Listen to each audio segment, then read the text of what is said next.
Alright Ian, welcome back to another Dead by Daylight tutorial. I've been asked a few times, how do I counter this killer or how do I play against this killer? So I've decided to make a video about how you're going to counter all the Dead by Daylight killers. Knowing who the killer is quite early and how to counter is a big part of Dead by Daylight, and if you don't know and playing it wrong, you're not only jeopardising your chance of escaping but also your fellow teammates. So stay tuned and I'll explain the basic counters to all the killers in Dead by Daylight.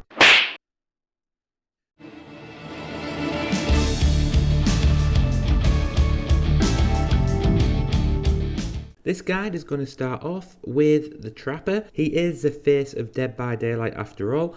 You will know you're playing a Trapper when you see disarmed traps laid around the map. This will be the early clue that you need. I always find that with this killer you also notice if you're playing a good Trapper a severe lack of action at the beginning. Take notice of where he's been because it's very likely that area has been trapped. If you notice a chase has started early, then be safe in knowledge that the Trapper probably hasn't set up his network yet. How do you counter this killer? When you play against a Trapper, be very careful running through tall grass and dark areas because this is going to make it extremely difficult noticing his traps. A good Trapper will try to close off loops but not make things too obvious, so people generally get scared against pallets, but these locations will usually stand out quite a bit, but be very afraid of long grass near shacks and walls. A Trapper can close off loops, and again a good Trapper will do this mid-chase or maybe even fake putting a trap down. If you see this happening, bear in mind a Trapper can take 2.5 seconds to place a trap, so use that time to get your ass to the next loop.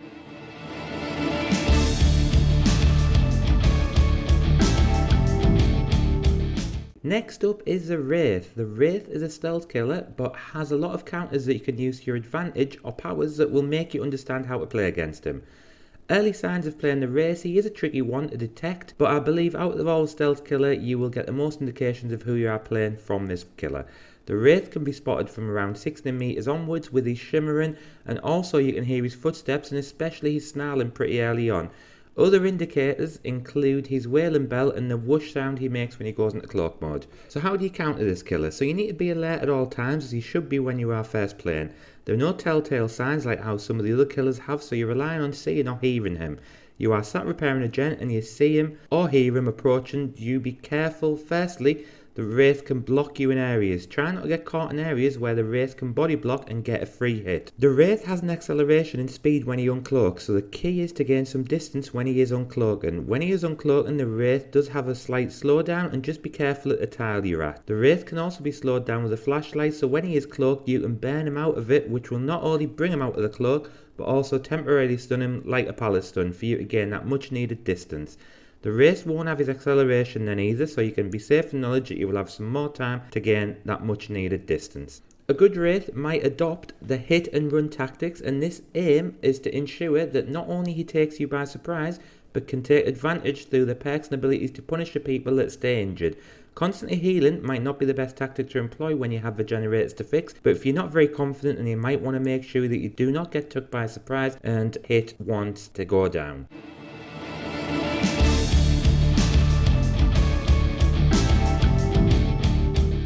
Next up we have the Hillbilly, and he is a killer who has a lethality with his one hit down chainsaw. So how do you spot a Billy first of all? Billy will make himself pretty known well in the game, so there will be no surprise when you hear his chainsaw revving around the map.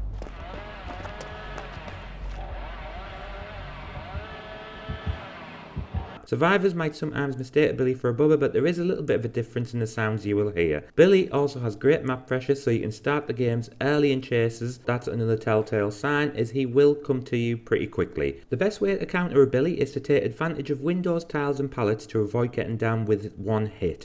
If you are out in the open, then you are going to be in a spot of trouble, but look around for tiles that will give you that protection. When Billy misses, he has a few seconds recovery, so use that to your advantage throughout to gain distance. Pallet can be useful, but if Billy is mid-rev, then those pallets won't be around for long, so I always recommend using windows as the best option. You basically want to force Billy to hit you with a basic attack to ensure that he doesn't insta-down you with the chainsaw as a last resort. If you can minimise his chainsaw attacks, then you are well on your way to counter Billy and making the game that little bit more difficult for him.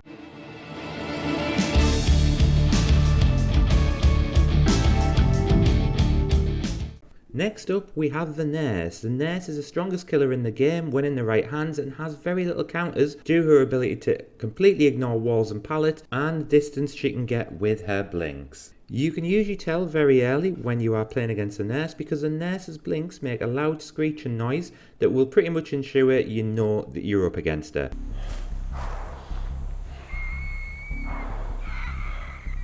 The key to countering nurse is to break line of sight as much as possible. If the nurse can see you, then you are in a world of trouble because of her movement speed when she is blinking. She is going to close down any distance you might have. Breaking line of sight will ensure that a nurse is relying on predictability to predict your movement rather than sight. Due to the nature of nurse players reacting on predictions, another counter is literally to be unpredictable. You break line of sight, so now be unpredictable with your movements to ensure the nurse has a hard time reading where you are going. Pathing that you might take with other killers is going to be known to the nurse, so you are going to be safe in the knowledge that the nurse is aware of pattern that you might take, so change that pattern. If you are out in the open and you can see the nurse's hand being held up, then she is blinking.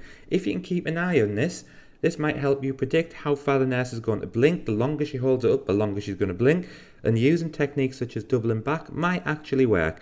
Of course, the nurse can react to this by reducing the blink, but if timed right, you can get some good success out of it, so keep an eye on her fist.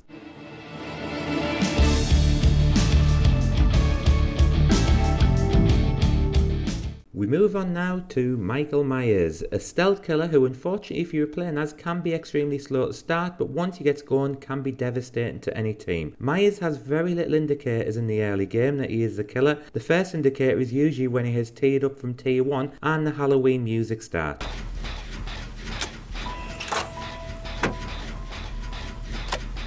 To counter Myers, you must remember that he relies on the early game to build up momentum.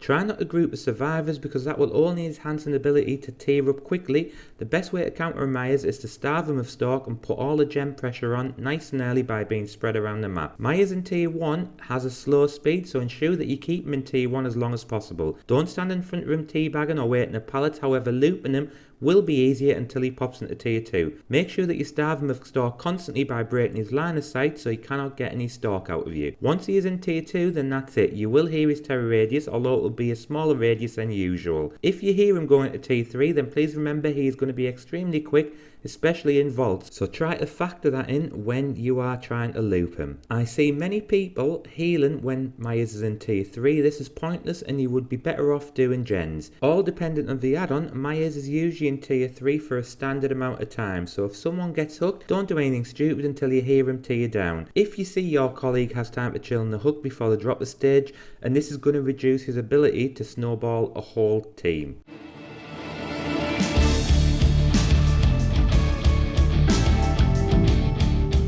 We now move on to the Hag, another trap killer, and needs to set up a network to really utilise her powers. Like the Trapper, she will usually spend the early game trapping, but unlike the Trapper, she doesn't have any telltale signs to start with, so finding out it's a Hag early is pretty tricky. Usually my approach is to keep an eye on signs like the obsession being chased or any early hits, and if the killer is taking the time, it's usually someone AFK or a trap killer. Although I believe the Hag to be an extremely strong killer, there are some good counters to consider against her. Firstly, you can loop the Hag if needs be because she is a 110% speed killer, so it's going to be slow to catch you, so you can ensure you can waste a lot of her time getting her to engage in a chase. A good Hag, however, will place traps, so like the Trapper, she takes 2 seconds to place a trap, so if you see her placing a trap, then consider moving and gaining distance to another tile. Try to make note of where she has come from at the beginning of the game. Try to get an idea of where she spawned because that area will be likely trapped, and be careful around there as this is where her web traps will be. Crouching over a trap will ensure that you don't set it off, so remember that if you see one or have an idea of that's where one is,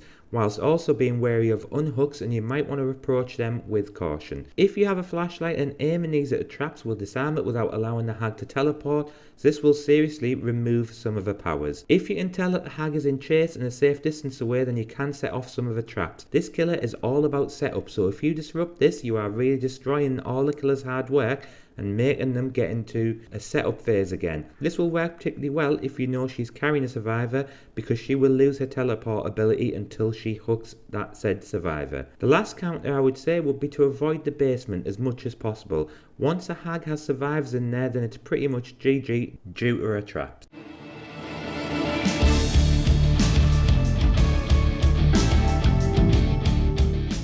Next up we have the Doctor. The Doctor is a killer that can close off loops and shorten chases whilst having the ability to find survivors quickly. So how do you know you are up against the Doctor early on?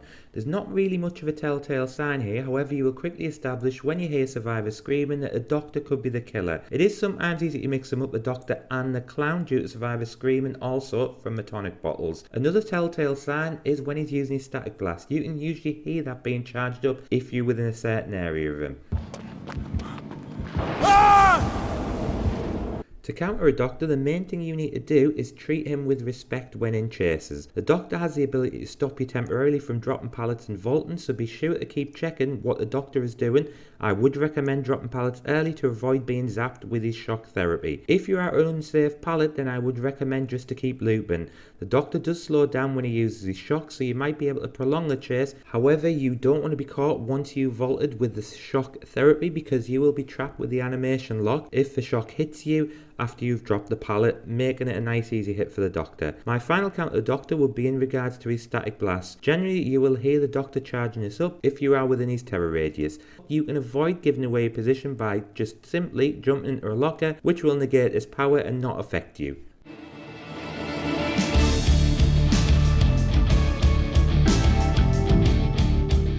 Next up we have the Huntress, a range attack killer using hatchets to injure or down the survivors. The Huntress has a unique terror radius sound. It's basically her humming a lullaby.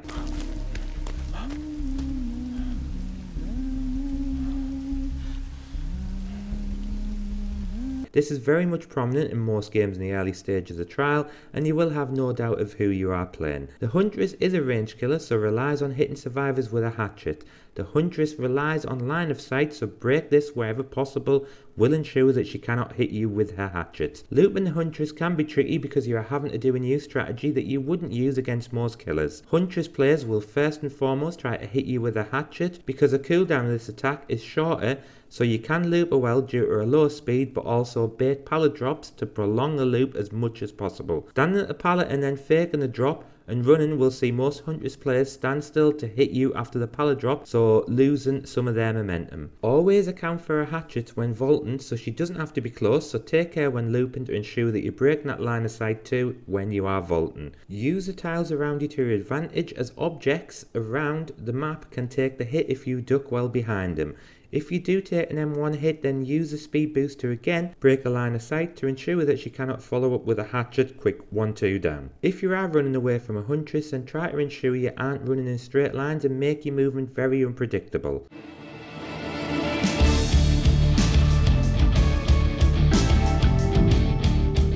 Next up we have Bubba. He's our second chainsaw wielding killer in Dead by Daylight, and like Billy has both the M1 attack and the lethality of a one hit down chainsaw. His mechanics are different to Billy, with his ability to chain multiple chainsaw attacks consecutively to boost his speed and capture survivors with his chainsaw. Like Billy, playing against Bubba you will normally hear the chainsaw rev, and this is different to the Billy version. Like Billy, and I do say this a lot, the key is to avoid the chainsaw at all costs. Windows and pallets are the key to this, and to force the M1 rather than take the chainsaw hit. Remember that Bubba can chain his chainsaw attacks to increase the time it is revved, and he also benefits from a speed boost, so when looping, bear in mind that he will catch you if he has 3 available chains to put together. Stay away from the basement as much as possible, because once Bubba gets you in there, you can pretty much guarantee it's a long way back from there due to his lethality with his chainsaw. When you are looping against Bubba, try to make sure there's a lot of debris, a lot of objects that he might be able to bang into. This is going to put him in a tantrum state and will buy you some time to escape. Finally, the last counter is to ensure that you don't group up too much against survivors. The Leatherface can chain multiple attacks, so if you are there with other survivors, he will have no problems mowing down 2, 3 or 4 survivors with a few sweep of his chainsaw.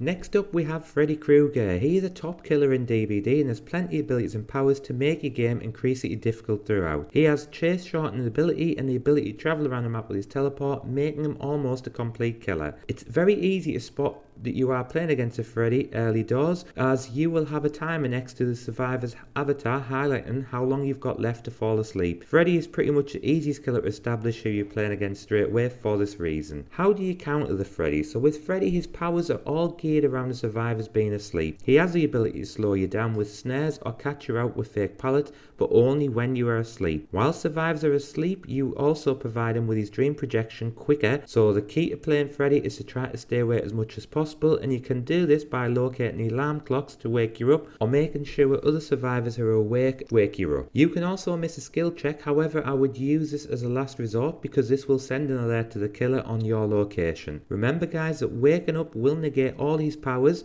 and ensure that you basically play against a powerless killer, but be careful because every time you wake up, the next time you try to wake up it will take longer and longer. It increases by 4 seconds each time and capped to a maximum of 16 seconds. The process will become more and more time consuming and delay you from doing your main objective. The next tip is in regards to his teleport. Survivors will generally see the blood start coming out of the generator and sprint away. It does take time for him to fully manifest and teleport, and usually he will come out facing away from a gen, so rather than sprint away, calmly walk to a safe location and keep your eye on the gen to make sure that Freddy isn't faking it. If he is faking it, then you can continue your work on the gen, but if he is completing the teleport, he won't have any scratch marks to follow, wasting a bit more of his time. Finally, playing against Freddy will require you to split up on gens. His power is to teleport to gens, but can only do this once before having a bit of a cooldown. So ensure that you're being efficient on gens will help you counter this strong killer.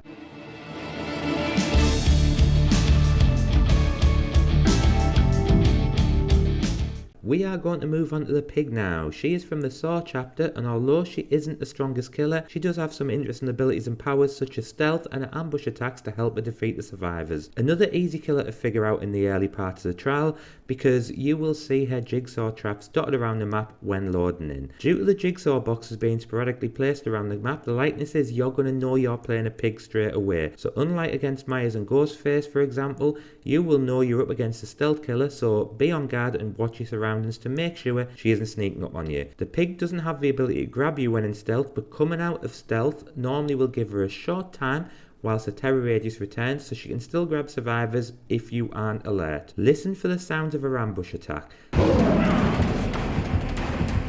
This is a charge attack that will see her increase her speed so can cover more distance for a short time too. Like I said though, this isn't a quiet attack and you will hear a roar before the attack, so as well as looking out for her, also use your ears. A good pigman will utilise an ambush attack at loop, so we'll try to mind game using this. This will ensure you can't see her, but I always recommend not engaging in this mind game.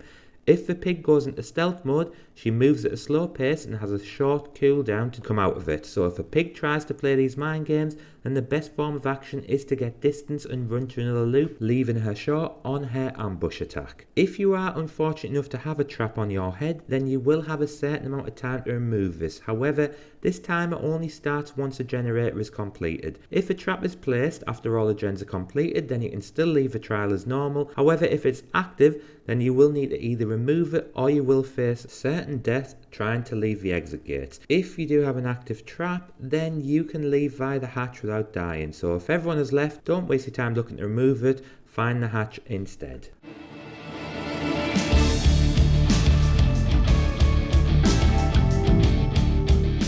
Now let's take a look at the clown. He has been recently reworked and now has the ability not only to slow you down and end chases quicker, but also to speed himself and the survivors up too. The clown doesn't have many telltale signs in early game to identify who it is you're playing. I mentioned earlier with the doctor, the screams sometimes give it away, so if the survivors start screaming, this is either going to be a clown or a doctor. If you are lucky enough to see him across the map, then you will see the pink tonic to give away which killer you are playing. The clown has the ability to end chases early, so like the doctor, I would recommend utilising windows and pallets early. If you do run through the pink gas, then you will be slowed down by up to 15%, while you're also going to lose the ability to quick fold for 2 seconds, so remember this when looping this killer. The yellow tonic is going to give anyone who walks through it 10% extra speed, so if you do happen to have that near you and it's in your pattern, then go through that to gain that advantage.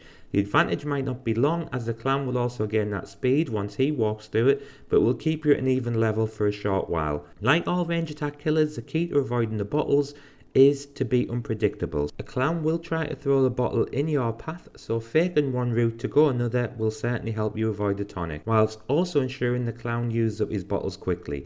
The clown does have a slowdown when refilling, so make him waste bottles because that is a good thing and negates his power.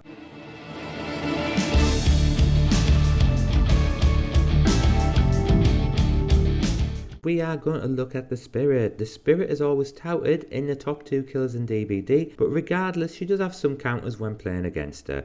The Spirit will make a sound when phasing in and out. The Spirit world, and this is the biggest telltale sign you will hear,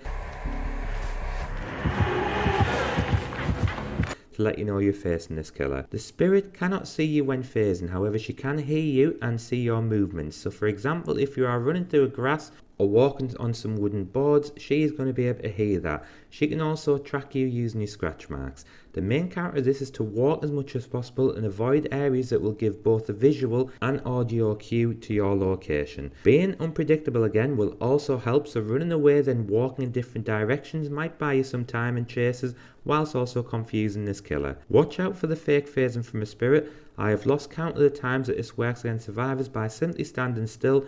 You fool them to vault the pallet back to you or walk in your direction. So I would recommend at pallet waiting to see if it's fake or not. You can use a flashlight to try blind her, but if she is phasing, it's not going to work. If she's faking it, you are going to blind this killer. Doing this is a very risky strategy, but if it pulls off, then you are going to buy yourself more time.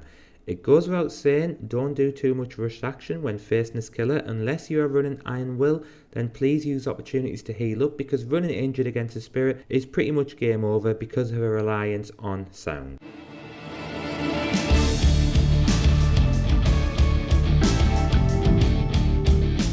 Let's look at the Legion now. The Legion is a killer that relies on getting you and keeping you injured extremely quickly. So how do you know you're playing this killer, and what can you do to counter him? It is normally quite tricky to tell if you're playing a Legion until you either see him or you see the mend bar on other survivors. The Legion's frenzy will ensure that he can go straight from that injure and mend to another, and this will normally alert you to know you're up against one of the Legion boys or girls. Like I advise, the Legion is going to get the survivors injured extremely quickly and force them to mend, and with Feral Frenzy can do this to multiple survivors.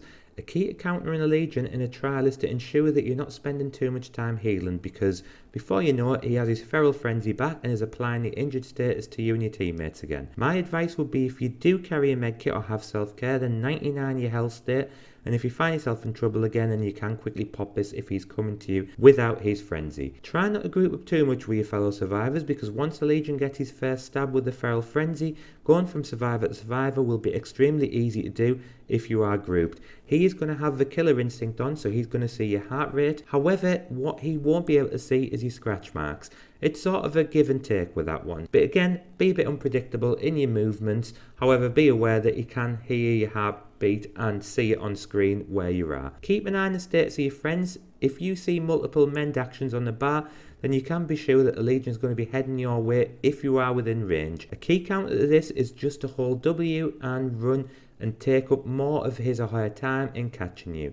It might not seem constructive, but it's certainly an effective way to waste his time. Final thing I would add to the Legion is that it's a bit of a gimmick, but it might work once in a while, is when the Legion is in frenzy, they have a longer lunge over pallets and windows. You can try to fake the run to the left or the right and wait for the lunge over the pallet or window, and then try to vault a pallet again, because he does leave that little bit of space for you. It's more than likely not going to get you that free chase escape, however, it might be able to buy you a little bit of time.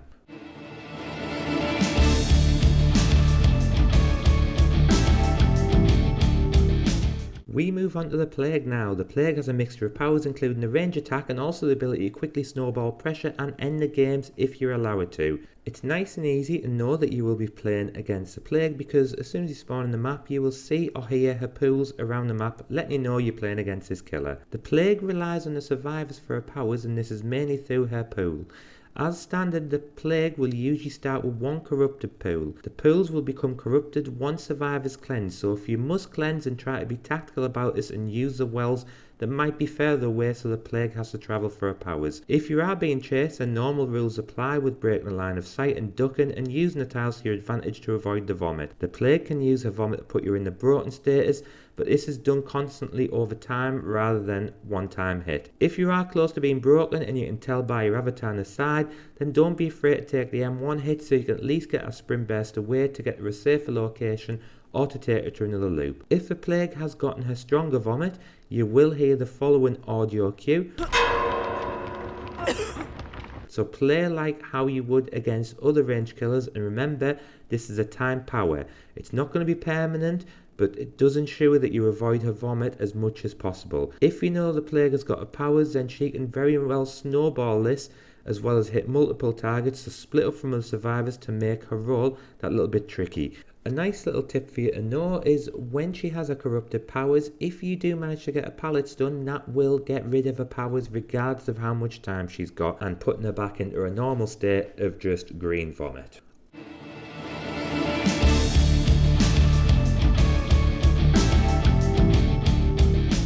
Onto the Ghostface now, another stealth killer on Dead by Daylight and another little tricky killer to counter. The Ghostface is a tricky killer to identify early in the game. You will generally be able to tell once you see a survivor with the Ghostface exposed timer on. Usually it's too late for that poor survivor, but you at least know what you're up against. The best thing for Ghostface is to keep checking your surrounds at all time, particularly check on walls and trees that he can peek round. I see lots of survivors trying to break Ghostface out, and if he is out in the open, then definitely go for that option. If you are standing staring at him though, make sure you can hear the breakout music, because otherwise your breakout is not registering and he can stalk at the same time, putting you in a danger of being exposed and ready to be one hit downed. If the Ghostface is behind a tree or peeking from a wall, his rate of stalk is double and you will struggle to break him out, as you need to see the majority of his body to be able to break him out easily. If he is peeking from there, don't waste your time, make sure you run to a safe distance. A good Ghostface player can sometimes 99% the stalk to make sure the next time they get you, they will only have to one tap for that stalk and catch you by surprise. If you think this has happened to you, then try to force the Ghostface to M1 you, and this will reset your stalk bar.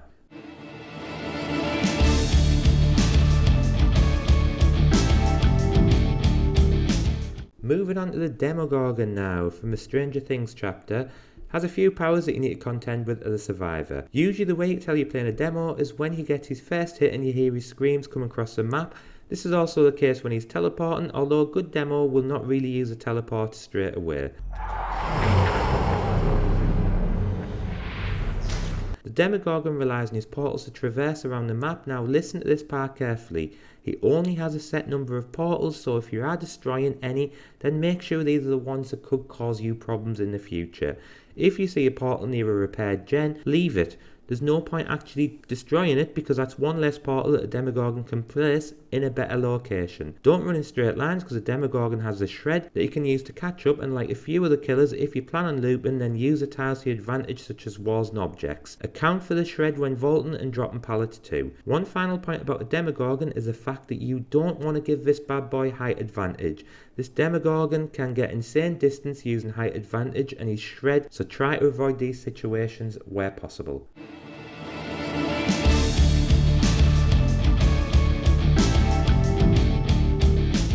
We have the Oni next, is a killer that relies on early game pressure and has the ability to destroy teams with ease through the snowballing of his power. There are no real early signs for the Oni unfortunately, but if you are on the other side of the map and you hear his power up, which will normally sound like this, then he has been in chase and gathered enough blood to start his powers. The Oni can only get his powers when injuring survivors, and the longer you can starve him of his powers, the better. Before he has his powers, he's just a big standard M1 killer, so try to keep him like that for a while. If you are injured and find yourself in a position to heal, then do so as quickly as possible. Injured survivors will leave blood orbs around the map that not only help him gain his powers, but useful for the Oni to track you down. If the Oni already has his powers, then please don't waste time and heal just yet until he loses this, as he is going to have one hit down anyway, so either way you're vulnerable. I have said it for a few killers and the same applies for the Oni, that splitting up is a good strategy. You don't want the Oni to get multiple injuries in one location, because he's going to gain enough powers and destroy the team with one power up. Keep your distance if you hear the power up and realise that this is only temporary.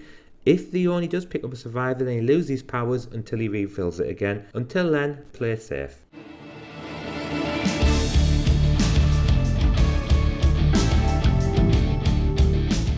Deathslinger is the next killer we look at, the cowboy with a harpoon gun to reload survivors back in from a distance. Early signs you're playing a Deathslinger is the sound of the shooting of his gun. You hear that early on and also see the mending icon next to the survivor's name. There is no doubt of who you are playing. Like all range killers, the best tip is to avoid line of sight so he can't hurt you with his harpoon gun, so use the tiles to your advantage. If you are shot, then try to use objects to get in between you and the Deathslinger. This is normally extremely good with pallets, so dropping the pallet before the shot will protect you and give you the deep wound status, provided it's a safe pallet. Remember, the Deathslinger is a slow killer with 110% speed, so use it to your advantage when looping. If he misses a shot, then make sure you use this to your advantage, as the Deathslinger will have a reload time to reload his gun, so use that time to gain distance.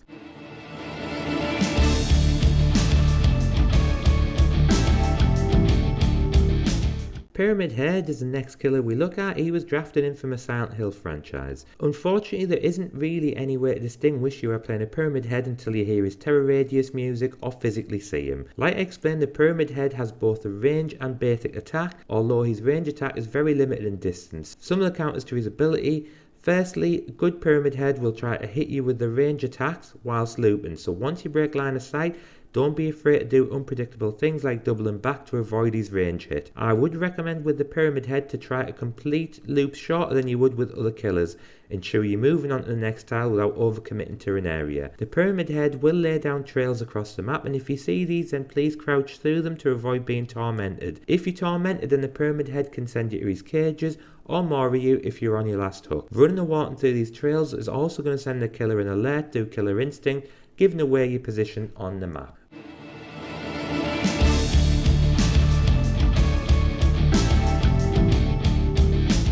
Blight is the speedy killer from chapter 17 and has the ability to close down distance extremely quickly with his powers. Not really much can be explained about early games with this killer, because the fact is the killer's going to make himself known only once you're in his terror radius. The Blight relies on his speed to close down distance and getting the 2 required hits quickly to get that pressure going. First tip would be to use the tiles to your advantage. The Blight relies on getting rush hits after bouncing off an object, so if you can be in a busy area, this is certainly going to make it a little bit tricky for him to get that hit. If you do get hit and running away in the injured state, then try to break that line of sight again to make a killer have to predict your movements and your whereabouts. Try to stay out of dead zones as much as possible. If you have the speed boost off a hit, then make sure your next stop is a tile where you can loop. Although I hear people recommending going to dead zones due to lack of places of a Blight bouncing off for his lethal rush, there will still be trees and rocks for him to utilise, and you can pretty much have nothing there for protection.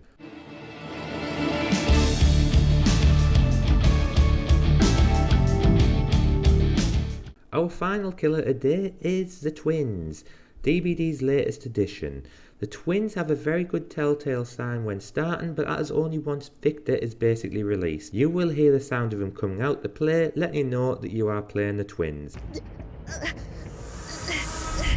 This killer has a few counters that should help you when playing against him. If you hear Victor release, then keep a listen out for his sounds to hear him approaching. He's not going to have a terror radius, but you can hear him coming. Use tiles again to avoid his lunge. Objects, windows and pallets are good things to make them a little bit harder for Victor. If you are aware of where Charlotte is, then try to keep the action as far away from her as possible. That's if Victor's out.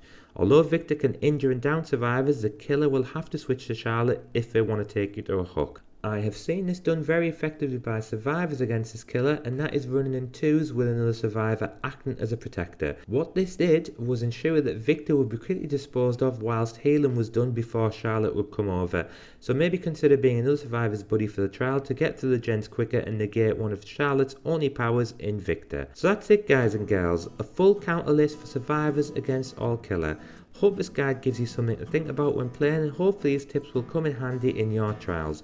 If you feel I forgot something, then feel free to comment below to help complete this list. If you did enjoy it, then please consider subscribing, clicking that notification bell to get notifications when I release any more guides and videos. Alright, thanks guys.